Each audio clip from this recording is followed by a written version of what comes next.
Ka election jet nong mikmat batamai shaki yang dorbar tauan jang ka Garo Hills Autonomous District Council kabalade Pynlong ha ubnai banwan. Kala banang shimpor ban urlong namar ka jingwan lenshop jang ka Khlam COVID-19 ha gejela hagari bat ha kapertai barok kowe.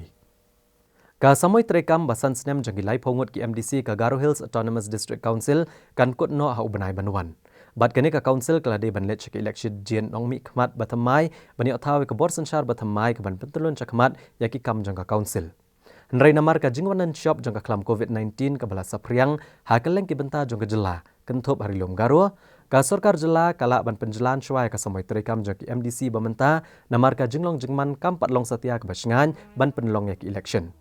Karai ban penjelan ka samoy terekam jang ki MDC ka Garo Hills Autonomous District Council ka syong ka Sorkar jela. Bad kanila sakhi na kajingja belaja haga senam arajar khatsau haga ba ka Sorkar jela kala penjelan laisian ki election jang ka council namar ba ka kwa ban pendap syuai ka jinga soy sos kula resok ha pedeng ki kenhun ki atiar bat ka Sorkar pedeng ka bagran ya shibun ki jing penkala ha ka council kam tam ka jing penbon ki syuki MDC ha ka council namar kanila Pynlong no ki election ha ubnai risau ka senam arajar khatsan bat ka samoy terekam jang ki MDC kan kod ha unai lur arhajar arpau. Dang hakini ki kendiat sengi balalet no kiladon kato kan engut ki MDC jang ka Garo Hills Autonomous District Council ki balawani kendo yo menteri rang ba ka jela benekren halor ka jingdan kam ban penjelan syuai ka samoy terekam jang ki MDC bamenta namar ka jing sapriang jang ka Khlam COVID-19 habai kran bekelat patai kubor menteri rang ba ka jela Konrad Kongkal Sangma ula pentep ba ka Sorkar kampak don jing temu satia ban Pynlong yak election MDC ha Garo Hills Autonomous District Council namar ka Khlam COVID-19 bad ekarai halor kan ki election on sa syem deka kunhun menteri ka banse kendosyen ula pentep belada ke jinglong jingman kadang ima ka Sorkar kala banang penjelan syuai ka samoy terekam jang ka Garo Hills Autonomous District Council nag bentah ndro benai. Yes, because of the COVID situation, things are slightly more complicated.